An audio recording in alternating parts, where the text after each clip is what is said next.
gente, tudo bem? Tô eu aqui para uma entrevista. E dessa vez, a entrevista é com ninguém menos que Richard Garfield. Richard Garfield, para quem não conhece, é o cara que lá nos anos 90 inventou o Magic. E junto com o Magic, o conceito de CCG, Collectible Card Game. E aqui no Brasil ele também é conhecido por outros jogos, como, por exemplo, os King of Tokyo, a linha King of Tokyo, a linha do Bunny Kingdom e a linha do Vampire. E a gente vai conversar um pouco sobre a carreira dele, incluindo algumas perguntas dos outros embaixadores da Devir aqui nesse vídeo de entrevista especial para a virada nerd, tá bom? Vamos lá dar uma conversada com o Richard Garfield? First of all, Richard, many thanks for your time for this interview for Brazil, okay? Oh, it's my pleasure. And, well, if I correctly research, you are a mathematician. And with a PhD in combinatorial mathematics, and you at least was for some time a professor at Whitman College. How is the story behind how you turned from a mathematician to a game designer, and how the mathematics helped you in this process? Well, I was always a game designer, but I was not professional and did not really aim to be. I aimed to follow it as a hobby that I took seriously and perhaps academically. And the area that I think what attracted me to math is that a lot of the things I like in games are present in math as well. Mm-hmm. And so eventually that's where I ended up, and I love the academic life, and I like education and everything behind it. So was quite happy with that.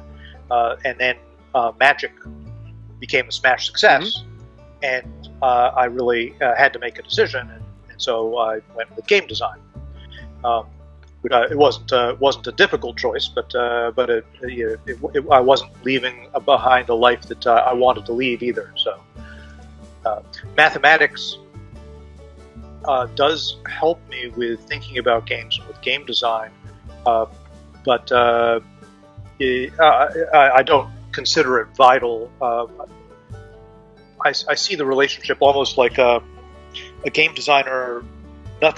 Nothing a game designer knows really is wasted necessarily. Mm-hmm. It's like being a writer. You write what you're interested in, and you design games about what you're interested in.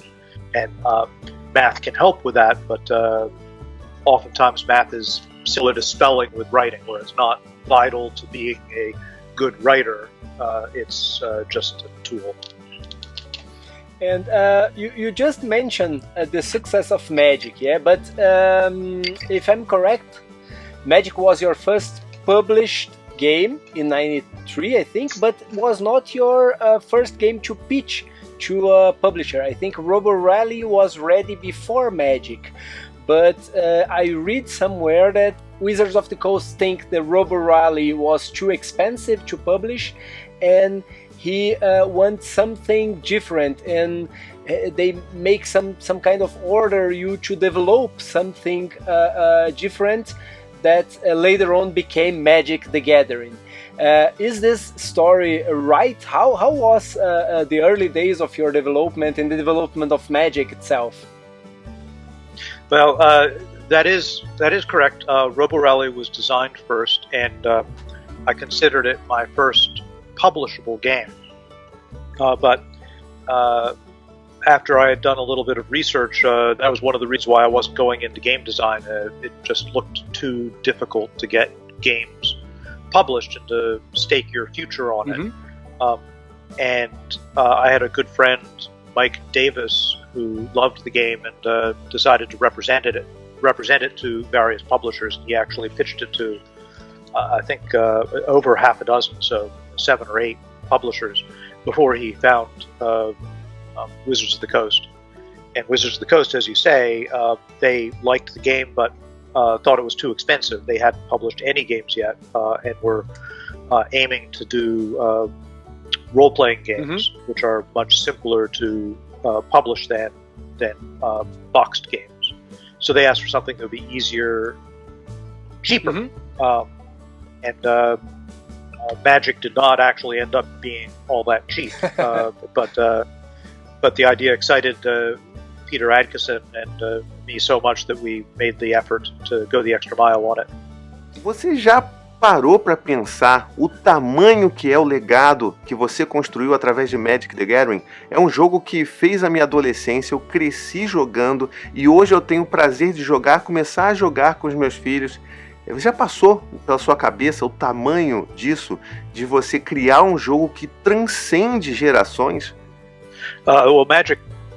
I knew Magic was a good game because my playtesters were hooked on the game.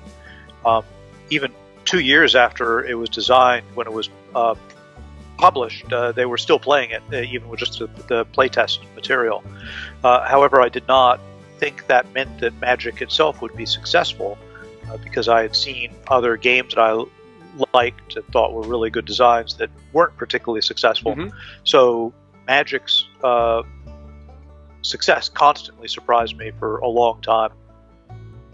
After, I don't know, about 10 years though, it moved into that category where it still surprises me, but after it's made it a certain length of time, it gets to that place which is very special for games, in that it could be alive forever.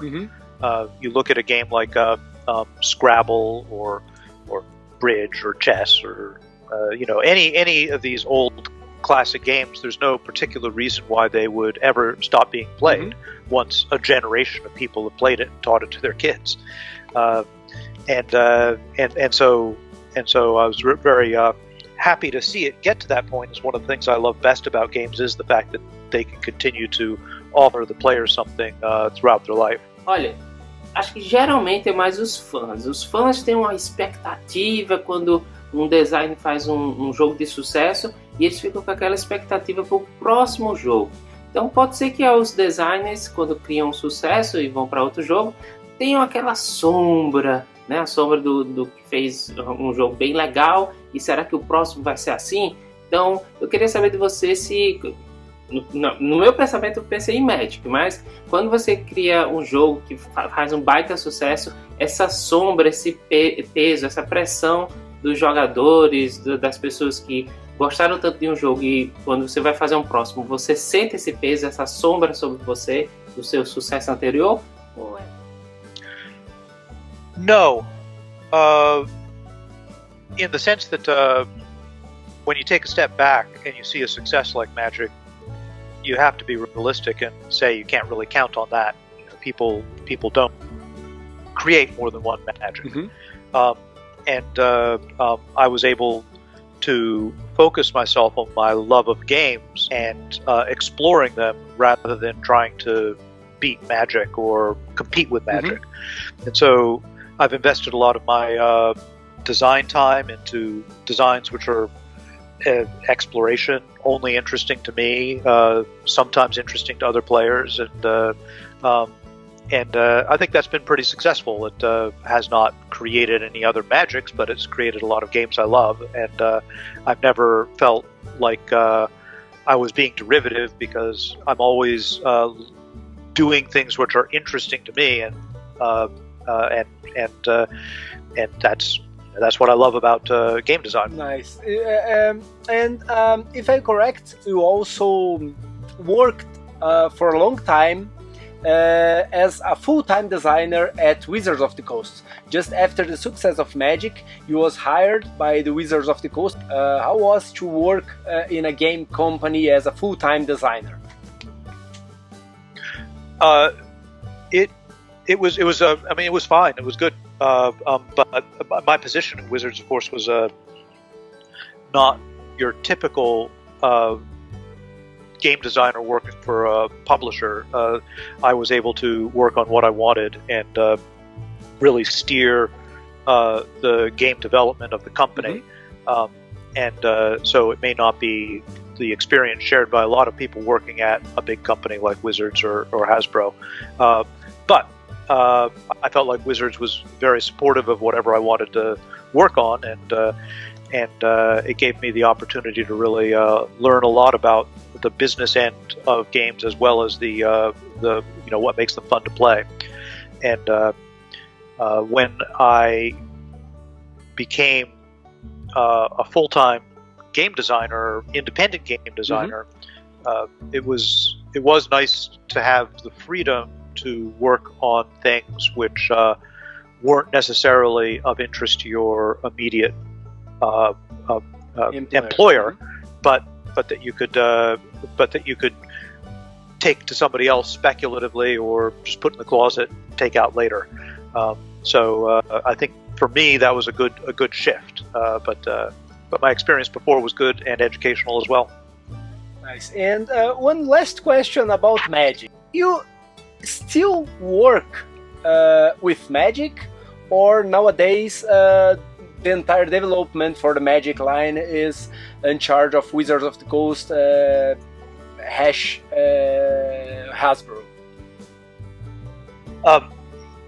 Yeah, I've had no responsibility for Magic for a long time. Even before I left Wizards, I took little responsibility for it. I acted as an advisor, but insisted that the teams who were working on it made their own decisions. They didn't follow my direction. This was a long-term strategy because I recognized that Magic had too many. Magic was too big a playground to be filtered through one mind, and so I wanted the designers to become and developers to become independent and responsible and feel ownership towards the game they worked on.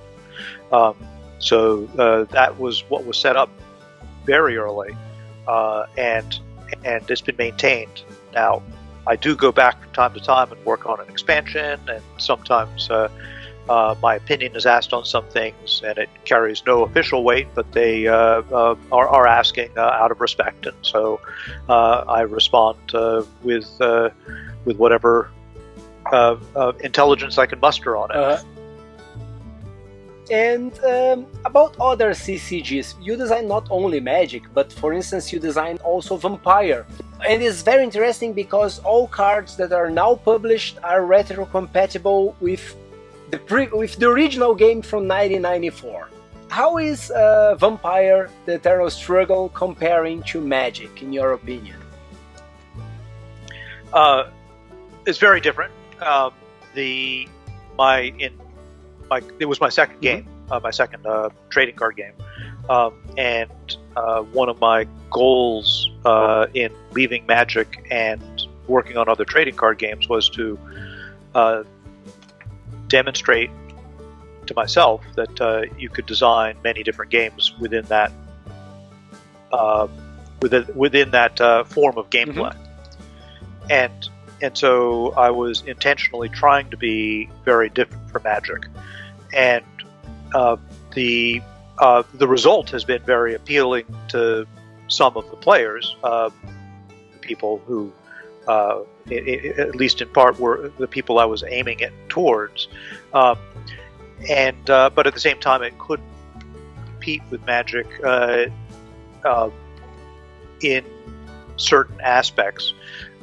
Some of them, which I recognized going in, I realized this was going to be more of a narrow audience, but some of them I didn't recognize.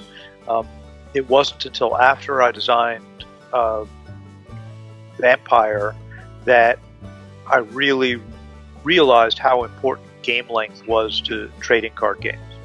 And that doesn't mean you can't have a good long trading card game, which is what I think Vampire is, but it does undermine a lot of the real value of trading card games, which is you want to play and then play it again and then change your deck and play it again. You don't want to play once and that's what you've done for the evening. And I think I just got lucky with Magic. I don't think I really understood that. With Vampire: The Eternal Struggle, I was designing it to the standards of board game length for the day. And it wasn't until after that I realized this is different than a board game. We really want to design them to be faster than this. So that's one of the major problems with Vampire: The Eternal Struggle. Although, of course, for a lot of people it isn't a problem because they love the underlying game and they play it as a board game with a lot of variety, which is what a trading card game is if you treat it that way. In Wizard, you make several other CCGs, other collectible card games, but I think your biggest board game since then came in 2011 with King of Tokyo. How was to develop the King of Tokyo? It was in your time from Wizard or after you quit Wizard, and how was the development of them? King of Tokyo was after Wizards, and it was a lot of fun to work on. I loved the game so much. I was surprised when it was passed up by Z-Man originally, because I really thought it was a special game.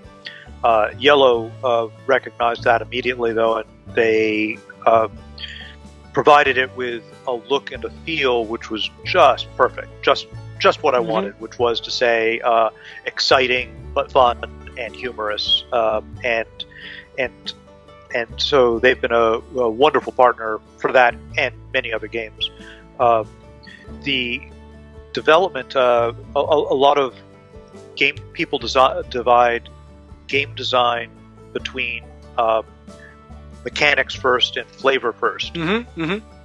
And I have designed games both ways. I design more often mechanic first, but I have a recent game, for instance, called The Hunger, which is a vampire deck building game, and that was entirely flavor first. In fact, it was designed entirely based on the name of the game, which wasn't even used. The name of the game was Fat Dracula, and I just loved the idea of the vampires going out at night and getting bigger and bigger as they ate until they could barely get back to their castle.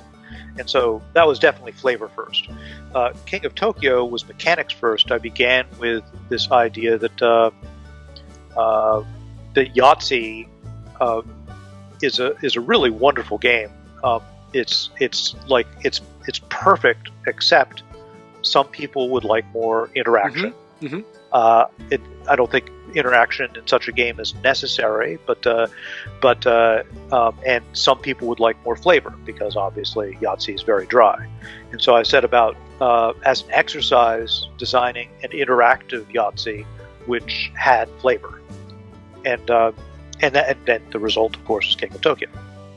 Então, para você, qual é o momento de jogo ter uma expansão? It's a mix.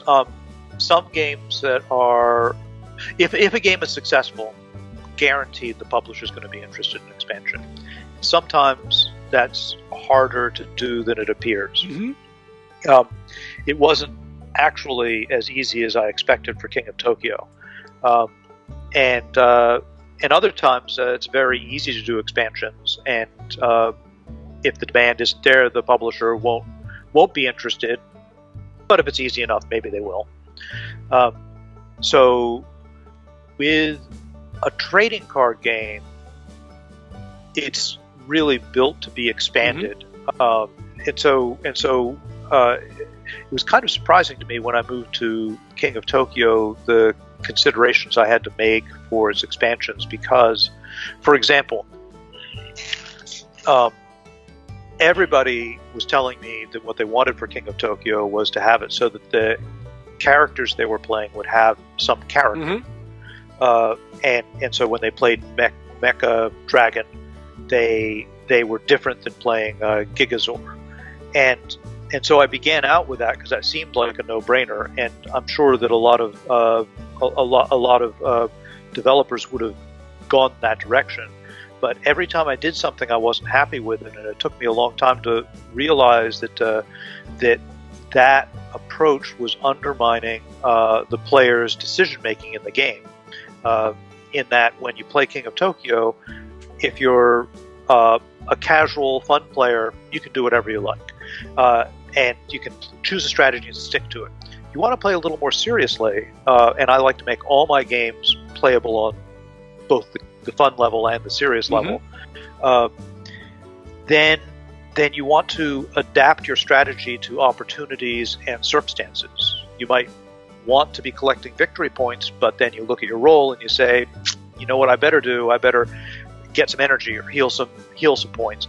Or maybe this is one of those cases where I really ought to stick to it. The casual player, they can just continue rolling and they'll do fine. They'll win some games, but not as many as if you adapt your strategy. Now, if you make your expansion where your character is good at collecting energy, then when you sit down, you're going to collect energy, and suddenly this decision goes away. And it feels bad if you ignore that. It feels bad if the dice aren't making it so that that's what you should be doing. And so the straightforward expansion here undercut the autonomy of the players. So anyway, there's a lot of considerations to expansion. I think there's very often that expansions can make games worse. They can either take away strategy like that, or they can introduce complexity without really value. And so it's a careful line you walk. I think King of Tokyo would like more expansions than I've given them, but this is something I've wrestled with it. And with King of Tokyo, there are not only expansions but also some sort of re-implementations. Yeah, we have at least two: the King of New York, and recently it's not quite a re-implementation, but Yellow sells it like this: the King of Monster Island. Yeah, how is for you to revisit your old designs and make they fresh, make they new? Oh, that's often a fun project. That's often an easier challenge because you can strip out. You don't have this problem of mounting complexity. You can instead strip out complexity to add complexity and sort of manage things in that way. And I think it's easier to get a really good experience there because players in general, for most games, the better you know them, the more fun you have. And at least that describes the games which I'm really interested in. And so it's wonderful to be able to take to design a game in Bunny Kingdom or in King of Tokyo, and players who come in know basically what's going on because they don't have to take those baby steps at the beginning. They can just get to the good stuff. And so I think it's much better for the players, the designer in many ways. The only difficulty with it is positioning it so that it is fresh, and but not so fresh it feels like too much of a different game. That can be difficult, but on balance, it's an exercise I like to do, and in part that it fits my nature as a game designer.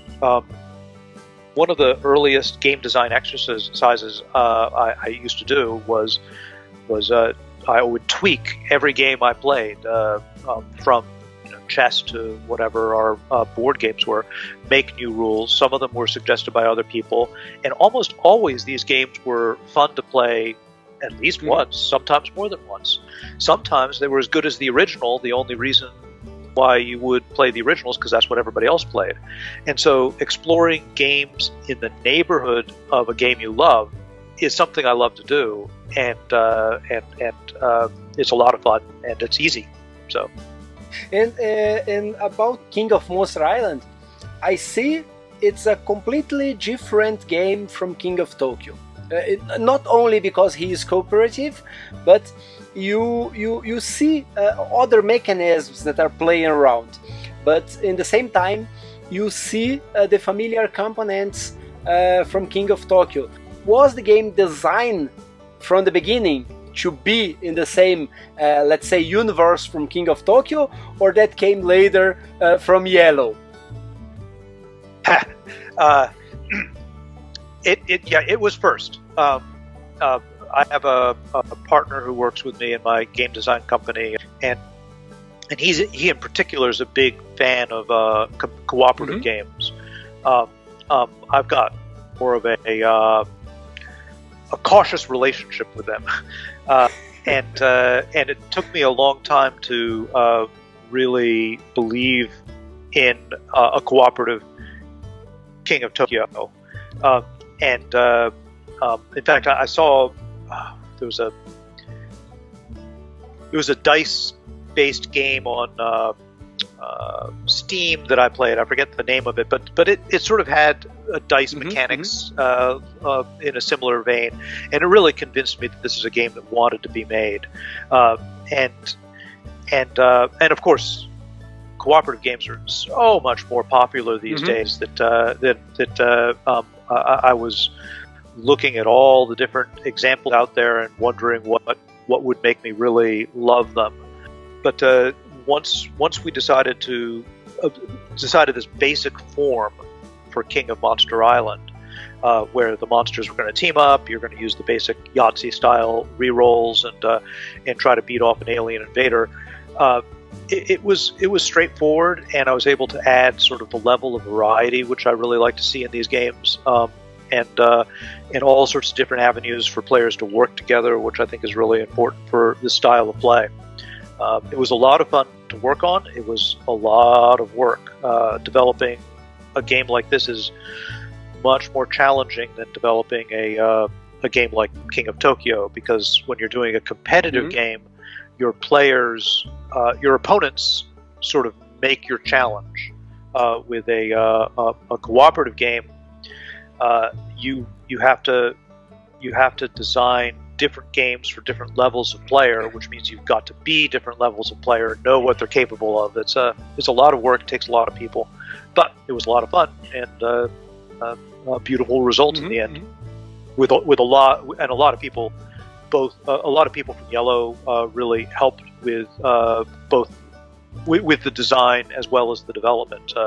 The whole idea of the volcano where you throw the dice and scatter them, that was not my idea. And that was Yellow's idea, and it was something that was very easy to work with. There was a lot of possibility with that. Você já pensou em fazer uma versão infantil de um dos seus grandes clássicos, o King of Tokyo, talvez Prince of Tokyo? Yes, I have. Yellow has been very interested in that. They've come up with a couple designs which we haven't liked. I've come up with a couple of designs along those lines which they didn't like enough to go with. They're still asking me every once in a while for new ideas. So in time, I think there's a good chance we'll see it. I'm kind of picky about what we end up doing because I don't want to just slap the name on it, make it a simple game, and not worry about it.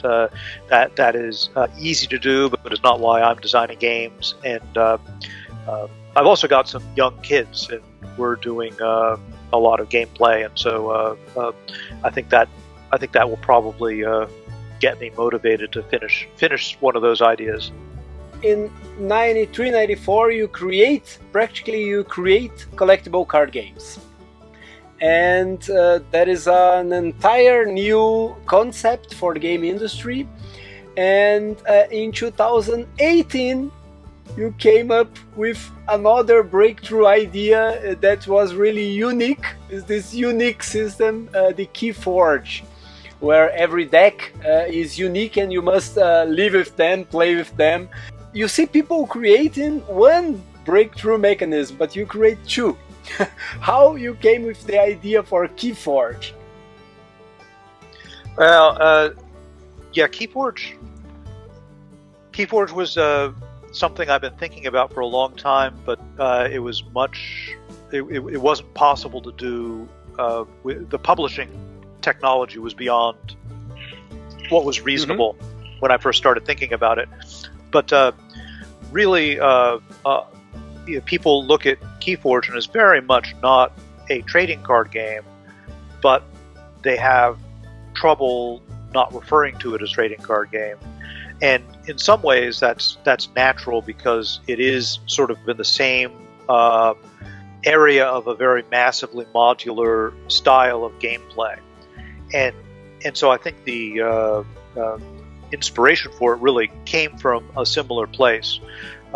With Magic, when it was first published, I did not picture it being what it became, which is to say, it quickly became something where people who were taking it as a hobby had access to all the cards they wanted. And that wasn't what it was designed for. What it was designed for was to play with a limited amount of cards with your friends, and maybe to do some trading. Maybe everybody opens a deck and plays with a sealed deck, or has a league or something like that. And the magic that is promised by a game like Magic, sometimes people feel like it lets them down because they begin to play it, and it is like Magic. It's an unlimited world. Everybody's got their own unique stuff, and there's so much to explore. And but then once they begin to work to get more serious about it, then they realize they've got to make decks like everybody else, copy formula, and they've got to get access to all these things which are not treasures; they're just expensive. And I wanted to make a form of game which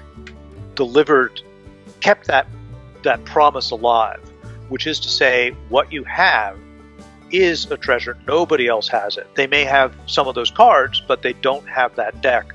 And you don't have to go somewhere else and have somebody else tell you how to build a deck, because this is your deck. And you are probably the best player in the world at that deck. And so Keyforge was an expression of this interest in delivering on that promise which fails for some people. You have in your career a lot of unusual themes for your games. You talked about the hunger, is about the vampires in the hands. We have the Dalmuchi, that's for me is about the unfairness of life. And you have and you have, for instance, the Bunny Kingdom is about a kingdom of bunnies. Where those ideas came from? Well, there's a lot of different places, and it's not always me. Bunny Kingdom, for example, was the idea of making it rabbits was not mine. That was Yellow's. When I presented it to them, it was a dwarven roads. So the dwarves were setting up, and in fact, that's why in the game there are some elements still in the game from the dwarves' day. I don't know. Maybe it's the fish, because rabbits don't eat fish. But they didn't really like the dwarves, and we played around with a lot of things. I brainstormed with them, so I probably participated to the idea of the bunny, but it definitely isn't mine. And that's where we ended up. And they've got some wonderful artists, Paul. Many of my games change with the publishers. Some of them is the concept I delivered, like Robo Rally and King of Tokyo. Some of them is quite different, like Bunny Kingdom. And so the hunger is definitely mine. And oftentimes they actually take the game and make it fantasy, which I love fantasy, but I would say there's a lot more games I do that aren't fantasy than are. So for example, there's a game by Amigo recently, Würfelhelden, Dice Heroes, and that was designed as a baker. The players were bakers, they were baking cakes, and so then it was changed into where your animals collecting bounties on other intelligent animals. So a nice fantasy, like a Root type of thing. And they did a very good job with it. Another one is a Treasure Hunter, which is pretty straight fantasy. It was originally designed as sort of a space pirate game, so it was a very different flavor. Anyway, your ask question is, where do they come from? I don't know. There's all sorts of things which excite me, and I try to make the game reflect the mechanics of those things as well as I can. Then I work with the publisher, and we sometimes end up somewhere new. This new edition of King of Tokyo came with Boitatá, which was a great idea. Brazilian folklore is quite rich, so I was wondering if you'd ever thought about making a game just with characters from our folklore. Yeah, I know. I'm very interested in all mythology, all different cultures, expressions of legends and such. Usually when I am thinking, my first drafts are usually ones that I'm very familiar with, but I'm a big fan of the variety the world has to offer, and find it very exciting. So yeah, that does interest me. I can't think of any real expression of that that I've made, I guess, except for King of Tokyo. But usually what I do is we'll drop into a game other cultures, things like in Magic, where my second expansion was exploring Arabian Nights, my first expansion. That was really my interest in exploring another culture, because that really is not. It was not Western culture mythos. It wasn't Westernized in the sense that I did a lot of research and sort of read up on what they really were, and tried to get that reflected in the cards. So yeah, it's a very interesting area. Gostaria de saber qual é o seu segredo para continuar criando jogos muito interessantes e bacanas, mesmo depois do sucesso do Magic. Jogos como Bunny Kingdom e King of Tokyo, que são excelentes. Qual é o seu segredo? Obrigado. Oh, well, I mean, yeah, I don't ever see myself stopping making games. The games is just such a wonderful hobby area of study that it's endlessly fascinating to me. And the renaissance you see now with so many exciting games out there just invigorates me constantly, and it does not use up the space, it creates more space. Because all these new ideas, just a new brilliant game gives rise to hundreds of new games, and any one of those can do the same thing. So my secret to continuing design is just that I'm genuinely interested in it. I don't think I'm going to get bored with it, and so I follow what's interesting to me. Magic put me in the position where I really could just look at what I found interesting. I don't have to make concessions in order to make a living. So rather than being able to retire on a game like Magic, it just allows me to pursue games the way I want to. Nice. And one last question is again about Magic. The people want to know, when was the last time you really played Magic? It's been a couple years. The last time I played a lot was the last set I developed, which I forget when that was. That was, it was certainly less than 10 years ago, but it was more than 5, because my boys are 5 years old, and I know it was longer than that. And so then when working on that set, I was certainly doing a lot of play, and then every so often I will take a new set or pick up cards from the old set and just do a big draft or limited environment. That's the way I usually like to play. I haven't played constructed for a long time, and don't really have it. When I've done that in the past, which is probably I haven't done that since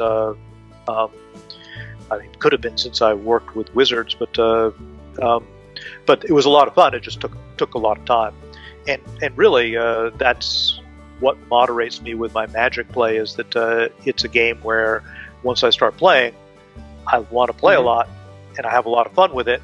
And then in order for me to get other stuff done, I've got to say, that's enough Magic for now. So play other stuff. Nice. Okay. Thanks a lot for your time, Richard. It was a pleasure for me to make this interview with you. And if I can ask, can you send a hello for your fans here in Brazil? Sure. Hello, Brazil. It's been a long time since I've been there. Hope to visit again. Play lots of games.